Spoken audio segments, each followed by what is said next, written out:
కోసమే పోత పోసి నీ మెరుపు దేహమే మలిచారు.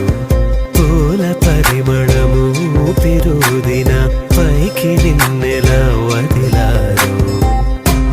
అద్భుతాలన్నీ ఒక చోటే వెతికి నిన్ను చేరినాయేమో, పోలికలు సోలిపోయి